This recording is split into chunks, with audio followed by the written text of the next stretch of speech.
പരിശുദ്ധതയുടെ പറുദീസയിലേക്ക് ഏവർക്കും ഹൃദയം നിറഞ്ഞ സ്വാഗതം.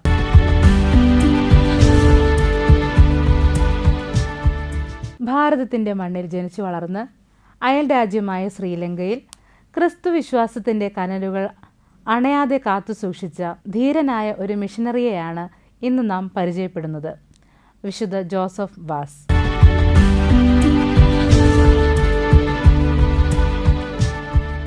പീഡനങ്ങളുടെയും പ്രതിസന്ധികളുടെയും നടുവിൽ തളരാതെ നിന്ന ആ ആത്മീയ തേജസ്സിൻ്റെ ജീവിതം ഓരോ വിശ്വാസിക്കും വലിയൊരു ആവേശമാണ്.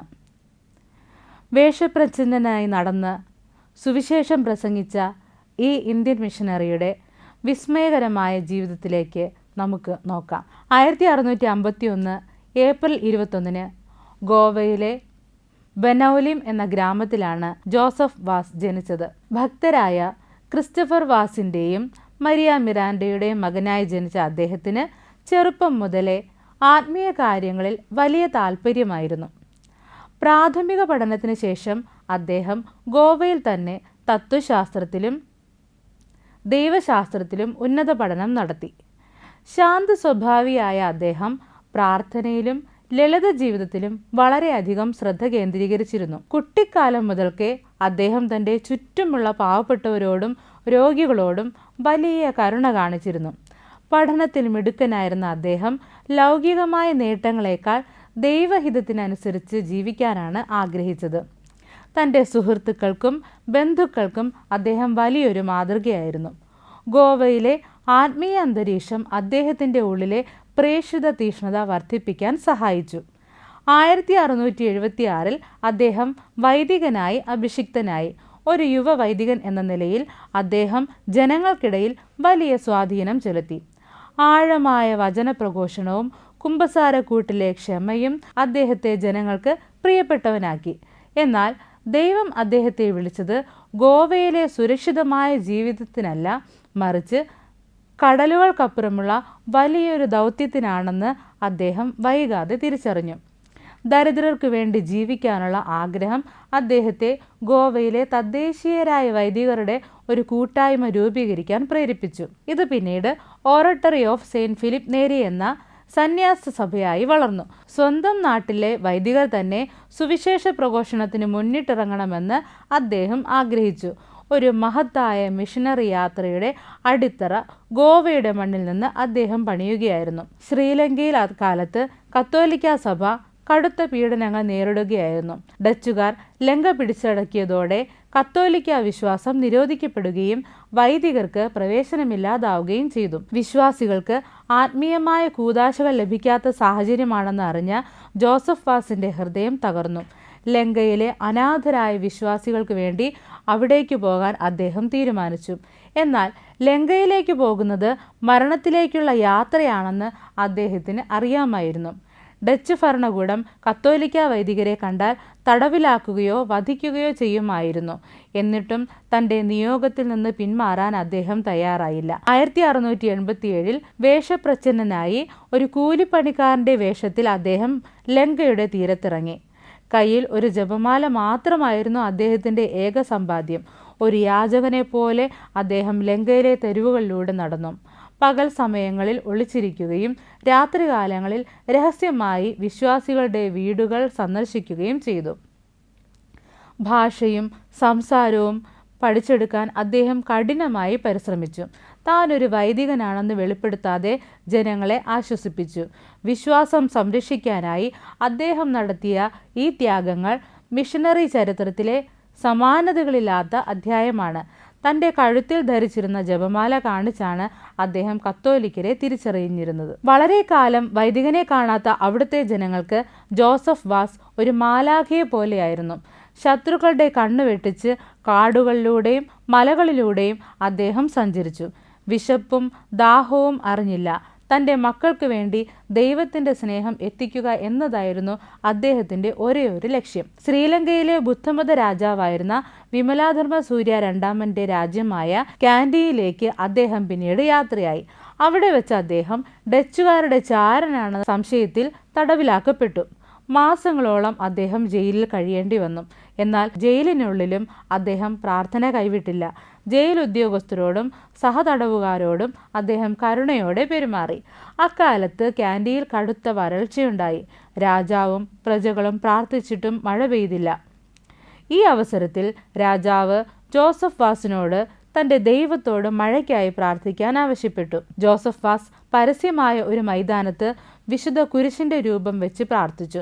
പെട്ടെന്ന് ആകാശം കറുത്തിരുളുകയും കനത്ത മഴ പെയ്യാൻ തുടങ്ങുകയും ചെയ്തു. എന്നാൽ അത്ഭുതകരമെന്ന് പറയട്ടെ, ജോസഫ് വാസ് പ്രാർത്ഥിച്ചു നിന്ന ഭാഗത്ത് മാത്രം മഴത്തുള്ളികൾ വീണില്ല. ഈ വലിയ അത്ഭുതം കണ്ട രാജാവ് വിസ്മയിച്ചു പോയി.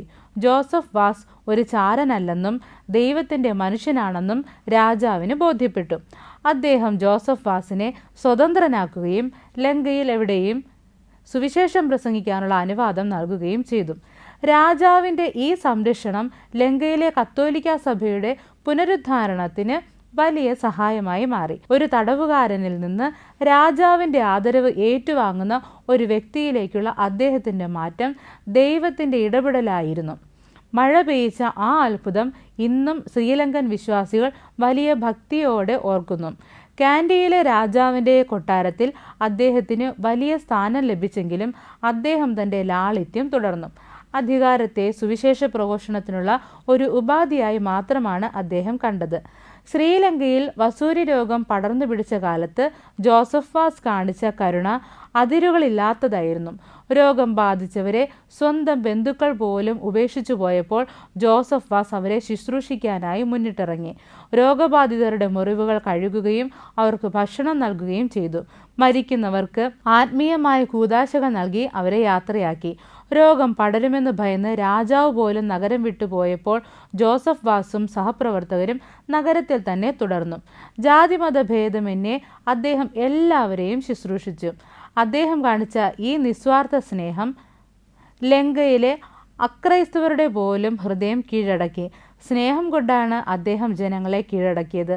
ആയുധങ്ങൾ കൊണ്ടോ പണം കൊണ്ടോ ആയിരുന്നില്ല. വസൂരി രോഗികൾക്കായി അദ്ദേഹം പ്രത്യേകം ആശുപത്രികൾ സ്ഥാപിച്ചു. മരിച്ചവരുടെ മൃതദേഹങ്ങൾ അടക്കം ചെയ്യാൻ ആരും തയ്യാറാകാത്തപ്പോൾ അദ്ദേഹം തന്നെ അത് ചെയ്തു. ഈ സേവനത്തിനിടയിലും അത്ഭുതകരമായി അദ്ദേഹത്തിന് രോഗം ബാധിച്ചില്ല എന്നത് ദൈവത്തിൻ്റെ പ്രത്യേക സംരക്ഷണമായി കരുതപ്പെടുന്നു. ഒരു മിഷനറി എന്നാൽ കേവലം പ്രസംഗകൻ മാത്രമല്ല, മറിച്ച് ഒരു സേവകൻ കൂടിയാണെന്ന് അദ്ദേഹം തെളിയിച്ചു. രോഗികളെ തൊടാനും അവരോടൊപ്പം ഇരിക്കാനും അദ്ദേഹം കാണിച്ച ധൈര്യം ജനങ്ങളിൽ വലിയൊരു മാറ്റമുണ്ടാക്കി.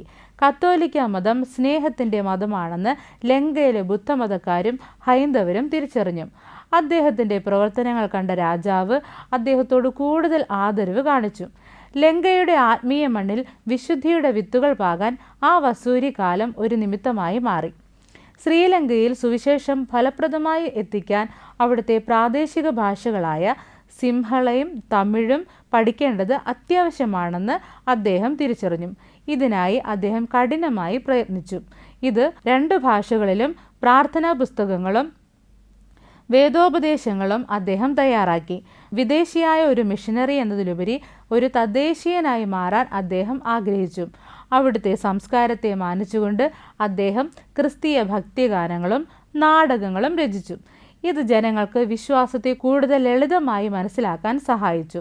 ഇന്നും ശ്രീലങ്കയിലെ കത്തോലിക്ക ആരാധനാക്രമത്തിൽ ജോസഫ് വാസ് കൊണ്ടുവന്ന പല രീതികളും നിലനിൽക്കുന്നുണ്ട്. അറിവിനെ സുവിശേഷത്തിൻ്റെ ചങ്ങലയായി അദ്ദേഹം മാറ്റി. തൻ്റെ പക്കലുണ്ടായിരുന്ന ലൗകിക ജ്ഞാനം അദ്ദേഹം ജനങ്ങളുടെ ഉന്നമനത്തിനായി ഉപയോഗിച്ചു. ലങ്കയിലെ തദ്ദേശീയരായ വൈദികരെ പരിശീലിപ്പിക്കുന്നതിൽ അദ്ദേഹം വലിയ ശ്രദ്ധ നൽകി. മിഷനറിമാർ പോയാലും വിശ്വാസം അവിടെ നിലനിൽക്കണമെന്ന് അദ്ദേഹം ആഗ്രഹിച്ചു. ഒരു ദീർഘവീക്ഷണമുള്ള നേതാവായിരുന്നു അദ്ദേഹം. താനൊരു വിത്ത് പാകുകയാണെന്നും അതിൻ്റെ കൊയ്ത്ത് ഭാവി തലമുറ നടത്തുമെന്നും അദ്ദേഹം വിശ്വസിച്ചു. അദ്ദേഹത്തിൻ്റെ എഴുത്തുകൾ ലളിതവും എന്നാൽ ഹൃദയസ്പർശിയുമായിരുന്നു. വിദേശ ഭരണാധികാരികളുടെ ഭാഷയല്ല, മറിച്ച് പാവപ്പെട്ടവൻ്റെ ഭാഷയാണ് ദൈവത്തിൻ്റെ ഭാഷയെന്ന് അദ്ദേഹം തെളിയിച്ചു. ശ്രീലങ്കൻ സാഹിത്യത്തിൽ പോലും അദ്ദേഹത്തിൻ്റെ കൃതികൾക്ക് വലിയ സ്ഥാനമുണ്ട്. വിജ്ഞാനത്തെ ഭക്തിയോട് ചേർത്ത് വെച്ച ആ മഹത് ജീവിതം ഓരോ പണ്ഡിതനും വലിയൊരു പാഠമാണ്. ഡച്ച് സൈന്യത്തിൻ്റെ നിരീക്ഷണങ്ങൾക്കിടയിലൂടെ വേഷം മാറി സഞ്ചരിക്കുന്നത് അദ്ദേഹത്തിൻ്റെ ഒരു രീതിയായിരുന്നു. ഒരിക്കൽ തമിഴ് ബ്രാഹ്മണൻ്റെ വേഷത്തിലും മറ്റൊരു സമയം കൂലിപ്പണിക്കാരൻ്റെ വേഷത്തിലും അദ്ദേഹം സഞ്ചരിച്ചു. തൻ്റെ ജീവൻ അപകടത്തിലാണെന്ന് അറിഞ്ഞിട്ടും അദ്ദേഹം ഒരു ഗ്രാമം പോലും സന്ദർശിക്കാതെ വിട്ടില്ല. ആത്മീയമായ ദാഹം തീർക്കാൻ അദ്ദേഹം കാടുകളും മലകളും താണ്ടി. അദ്ദേഹത്തെ പിടികൂടാൻ ഡച്ചുകാർ പലവട്ടം വല വിരിച്ചെങ്കിലും അത്ഭുതകരമായി അദ്ദേഹം രക്ഷപ്പെട്ടു. ഒരിക്കൽ ശത്രുക്കൾ അദ്ദേഹത്തെ വളഞ്ഞപ്പോൾ ഒരു പാവപ്പെട്ട മനുഷ്യനെ പോലെ അഴുക്കുചാലിൽ ഇരുന്നാണ് അദ്ദേഹം രക്ഷപ്പെട്ടത്. വിനയം അദ്ദേഹത്തിൻ്റെ സംരക്ഷണ കവചമായിരുന്നു. തൻ്റെ പ്രാണനേക്കാൾ വലുതാണ് ഒരു ആത്മാവിൻ്റെ രക്ഷയെന്ന് അദ്ദേഹം വിശ്വസിച്ചു. രാത്രികാലങ്ങളിൽ വീടുകളിൽ മെഴുകുതിരി വെളിച്ചത്തിൽ അദ്ദേഹം കുർബാന അർപ്പിച്ചു. രഹസ്യമായി കുട്ടികൾക്ക് മാമോദീസ നൽകുകയും ദമ്പതികളുടെ വിവാഹം ആശീർവദിക്കുകയും ചെയ്തു. പീഡനങ്ങൾക്കിടയിലും സഭ സജീവമാണെന്ന് അദ്ദേഹം തെളിയിച്ചു. ആ ഇരുണ്ട കാലഘട്ടത്തിൽ ലങ്കയിലെ കത്തോലിക്കർക്ക് അദ്ദേഹം ഒരു വലിയ പ്രകാശമായിരുന്നു. യാത്രകളിലുടനീളം അദ്ദേഹം കയ്യിലൊരു ജപമാല കരുതുകയും നിരന്തരം പ്രാർത്ഥിക്കുകയും ചെയ്തിരുന്നു. ഓരോ യാത്രയും ഒരു തീർത്ഥാടനമായിട്ടാണ് അദ്ദേഹം കണ്ടത്. കഷ്ടപ്പാടുകൾ അദ്ദേഹത്തെ തളർത്തിയില്ല, മറിച്ച് കൂടുതൽ കരുത്തനാക്കി. ഇന്ത്യക്കാരനായ ഈ വിശുദ്ധൻ ലങ്കയുടെ മണ്ണിൽ നടന്നു തീർത്ത ദൂരങ്ങൾ ഇന്നും അവിടുത്തെ വിശ്വാസികളുടെ ഹൃദയത്തിൽ പവിത്രമായ ഓർമ്മകളാണ്. വിശ്രമമില്ലാത്ത മിഷനറി പ്രവർത്തനങ്ങൾ ജോസഫ് വാസിൻ്റെ ആരോഗ്യത്തെ ക്ഷീണിപ്പിച്ചു. 1711 ജനുവരി 16 തൻ്റെ 59ാമത്തെ വയസ്സിൽ അദ്ദേഹം ക്യാൻഡിയിൽ വെച്ച് നിത്യതയിലേക്ക് യാത്രയായി. മരിക്കുന്ന നിമിഷം വരെ അദ്ദേഹം പ്രാർത്ഥനാപൂർവമാണ് കഴിഞ്ഞത്. ദൈവഹിതം നിറവേറ്റുക എന്നതായിരുന്നു അദ്ദേഹത്തിൻ്റെ അവസാന സന്ദേശം. ഒരു മിഷനറിയുടെ പൂർണ്ണതയോടെ അദ്ദേഹം തൻ്റെ ഓട്ടം പൂർത്തിയാക്കി. അദ്ദേഹത്തിൻ്റെ മരണവാർത്ത കേട്ട് ലങ്ക മുഴുവൻ ദുഃഖിച്ചു. ക്രിസ്ത്യാനികൾ മാത്രമല്ല, ബുദ്ധമതക്കാരും ഹൈന്ദവരും ആ വലിയ മനുഷ്യന് വിട നൽകാൻ എത്തിച്ചേർന്നു. ക്യാൻഡിയിലെ രാജാവ് അദ്ദേഹത്തിൻ്റെ മരണത്തിൽ ഔദ്യോഗികമായി അനുശോചിച്ചു. അത്രമേൽ ആഴത്തിലായിരുന്നു ആ മണ്ണിൽ അദ്ദേഹം തൻ്റെ സ്നേഹം പതിപ്പിച്ചത്. പാവപ്പെട്ടവരുടെ ഇടയൻ എന്ന ഖ്യാതിയോടെ അദ്ദേഹം യാത്രയായി. അദ്ദേഹത്തിൻ്റെ ഭൗതിക ശരീരം ക്യാൻഡിയിൽ സംസ്കരിക്കപ്പെട്ടു. എന്നാൽ പിൽക്കാലത്തുണ്ടായ യുദ്ധങ്ങളിലും കുഴപ്പങ്ങളിലും ആ കബറിടം എവിടെയാണെന്ന കൃത്യമായ വിവരം നഷ്ടപ്പെട്ടു. എങ്കിലും ശ്രീലങ്കയുടെ ഓരോ മൺതരിയിലും അദ്ദേഹത്തിൻ്റെ സ്മരണകൾ ഇന്നും ജീവിക്കുന്നു. ഒരു ഭൗതിക കബറിടത്തേക്കാൾ ഉപരിയായി ലക്ഷക്കണക്കിന് വിശ്വാസികളുടെ ഹൃദയങ്ങളിലാണ് അദ്ദേഹം ഇന്നും കുടികൊള്ളുന്നത്. മരണശേഷം അദ്ദേഹത്തെ വിശുദ്ധനായി പ്രഖ്യാപിക്കണമെന്ന ആവശ്യം ഉയർന്നു. നീണ്ട കാത്തിരിപ്പിന് ശേഷം 1995 വിശുദ്ധ ജോൺ പോൾ II മാർപ്പാപ്പ കൊളംബോയിൽ വെച്ച് അദ്ദേഹത്തെ വാഴ്ത്തപ്പെട്ടവനായി പ്രഖ്യാപിച്ചു. 2015 ജനുവരി 14 ഫ്രാൻസിസ് മാർപ്പാപ്പ ശ്രീലങ്കയിൽ വെച്ച് തന്നെ അദ്ദേഹത്തെ വിശുദ്ധനായി പ്രഖ്യാപിച്ചു. ഭാരതത്തിനും ശ്രീലങ്കയ്ക്കും ഒരുപോലെ അഭിമാനമായ വിശുദ്ധനാണ് ജോസഫ് വാസ്. ജോസഫ് വാസ് ഗോവയിൽ ജനിച്ചു എന്നത് ഭാരതത്തിന് വലിയൊരു അഭിമാനമാണ്. ഗോവയിലെ ബനോലിം എന്ന ഗ്രാമം ഇന്നും ഒരു വലിയ തീർത്ഥാടന കേന്ദ്രമാണ്. അദ്ദേഹം ജനിച്ച വീട് ഇന്നും സംരക്ഷിക്കപ്പെടുന്നു. ഭാരതത്തിൻ്റെ ആത്മീയ പാരമ്പര്യം ലോകമെങ്ങും എത്തിക്കാൻ അദ്ദേഹം കാരണമായി. തൻ്റെ വേരുകൾ മറക്കാതെയാണ് അദ്ദേഹം മിഷനറി പ്രവർത്തനങ്ങൾ നടത്തിയത്. ഗോവയിൽ അദ്ദേഹം സ്ഥാപിച്ച ഓറട്ടറി സഭ ഇന്നും സജീവമായി പ്രവർത്തിക്കുന്നു. തദ്ദേശീയരായ വൈദികരെ വളർത്തിയെടുക്കുക എന്ന അദ്ദേഹത്തിൻ്റെ സ്വപ്നം ഇന്നും തുടരുന്നു. ഒരു ഇന്ത്യക്കാരനായ മിഷനറിക്ക് വിദേശ മണ്ണിൽ ഇത്ര വലിയ സ്വാധീനം ചെലുത്താൻ കഴിഞ്ഞത് അദ്ദേഹത്തിൻ്റെ വ്യക്തിപ്രഭാവം കൊണ്ടാണ്. ഭാരതീയ മിഷനറിമാരുടെ മധ്യസ്ഥനായി അദ്ദേഹം വണങ്ങപ്പെടുന്നു. അദ്ദേഹത്തിൻ്റെ ജീവിതം ഗോവയിലെ സഭയ്ക്ക് പുതിയൊരു ഊർജം നൽകി. സ്വന്തം നാട്ടിലെ വിശുദ്ധരെ വണങ്ങുന്നതിലൂടെ വിശ്വാസികൾക്ക് കൂടുതൽ ആത്മവിശ്വാസം ലഭിക്കുന്നു. ജോസഫ് വാസിൻ്റെ വിനയവും ദാരിദ്ര്യവും ഇന്നും ഓരോ വൈദികനും വലിയൊരു മാതൃകയാണ്. ഗോവയുടെ മണ്ണിൽ നിന്ന് ഒരു മഹാത്മാവ് ഉദയം ചെയ്ത കഥ വരും തലമുറകൾക്ക് വലിയൊരു പ്രചോദനമാണ്. ഭാരതത്തിലെ മറ്റു വിശുദ്ധരോടൊപ്പം ജോസഫ് വാസിനും വലിയ സ്ഥാനമുണ്ട്. അയൽ രാജ്യങ്ങളുമായുള്ള ആത്മീയ ബന്ധത്തിൻ്റെ പാലമാണ് അദ്ദേഹം. 2 രാജ്യങ്ങളുടെയും വിശുദ്ധനായി അദ്ദേഹം വാഴ്ത്തപ്പെടുന്നു. അദ്ദേഹം കാണിച്ചു തന്ന ആത്മീയ പാത ഇന്നും തെളിഞ്ഞു തന്നെ ഇരിക്കുന്നു. ശ്രീലങ്കയിൽ ഇന്നും ഏറ്റവും കൂടുതൽ വണങ്ങപ്പെടുന്ന വിശുദ്ധൻ ജോസഫ് വാസാണ്. അദ്ദേഹത്തിൻ്റെ തിരുനാൾ ദിവസം ലങ്കയിലെ എല്ലാ പള്ളികളിലും വലിയ ആഘോഷങ്ങൾ നടക്കുന്നു. ശ്രീലങ്കയുടെ അപ്പസ്തോലൻ എന്ന പേര് അദ്ദേഹം അക്ഷരാർത്ഥത്തിൽ അർഹിക്കുന്നു. അദ്ദേഹത്തിൻ്റെ പ്രാർത്ഥനയിലൂടെ ഇന്നും അനേകം അത്ഭുതങ്ങൾ നടക്കുന്നുവെന്ന് ഭക്തർ വിശ്വസിക്കുന്നു. കടൽ യാത്രക്കാർക്കും മിഷനറിമാർക്കും അദ്ദേഹം വലിയൊരു കാവൽക്കാരനാണ്. പ്രതിസന്ധികളിൽ തളരുന്നവർക്ക് അദ്ദേഹത്തിൻ്റെ ജീവിതം വലിയൊരു ആശ്വാസമാണ്. ലങ്കയിലെ തമിഴ് സിംഹള ഐക്യത്തിൻ്റെ പ്രതീകമായിട്ടാണ് പലരും അദ്ദേഹത്തെ കാണുന്നത്. എല്ലാവരെയും ഒരുപോലെ സ്നേഹിച്ച ആ പിതാവ് ഇന്നും ജനങ്ങളെ ഒരുമിപ്പിച്ചു നിർത്തുന്നു. അദ്ദേഹത്തിൻ്റെ രൂപത്തിനു മുന്നിൽ മെഴുകുതിരി കത്തിച്ച് പ്രാർത്ഥിക്കുന്ന ബുദ്ധമതക്കാരും ഹൈന്ദവരും ലങ്കയിലെ സ്ഥിരം കാഴ്ചയാണ്. സ്നേഹത്തിന് മതിൽക്കെട്ടുകൾ ഇല്ലെന്ന് അദ്ദേഹം തെളിയിച്ചു. ലങ്കയിലെ കത്തോലിക്ക സഭയുടെ അസ്ഥിവാരം ജോസഫ് വാസിൻ്റെ കണ്ണീരും വിയർപ്പും കൊണ്ട് പണിതതാണ്. അതുകൊണ്ട് തന്നെ ആ സഭയ്ക്ക് എന്നും അദ്ദേഹത്തോടുള്ള കടപ്പാട് വലുതാണ്. ഇന്ത്യൻ വൈദികർക്ക് വിദേശ മിഷനുകളിൽ പ്രവർത്തിക്കാൻ ജോസഫ് വാസ് വലിയൊരു ഊർജം നൽകുന്നു. ലങ്കയിലെ സ്കൂളുകളും ആശുപത്രികളും അദ്ദേഹത്തിൻ്റെ നാമത്തിൽ പ്രവർത്തിക്കുന്നു. അദ്ദേഹത്തിൻ്റെ മാധ്യസ്ഥം തേടുന്ന ആരും നിരാശരാകാറില്ല എന്നതാണ് സത്യം. ജോസഫ് വാസിൻ്റെ ആത്മീയ പാഠങ്ങൾ. 1. ത്യാഗസന്നദ്ധത. സുരക്ഷിതമായ ജീവിതം ഉപേക്ഷിച്ച് കഷ്ടപ്പാടുകൾ നിറഞ്ഞ മിഷനറി വഴി തിരഞ്ഞെടുത്ത അദ്ദേഹം ദൈവത്തിനു വേണ്ടി എന്തു ത്യാഗവും ചെയ്യാൻ നമ്മെ പഠിപ്പിക്കുന്നു. 2. വേഷപ്രച്ഛന്നനായ ദൈവം.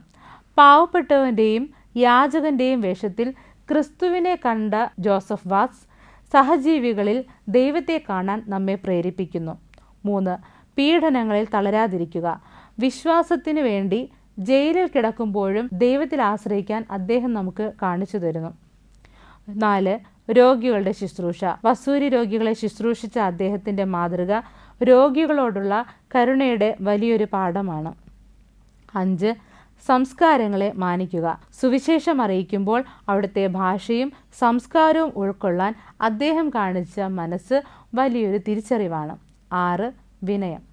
രാജാവിൻ്റെ ആദരവ് ലഭിച്ചിട്ടും ലളിതമായ ജീവിതം നയിച്ച അദ്ദേഹം എളിമയുടെ വലിയൊരു പ്രതീകമാണ്.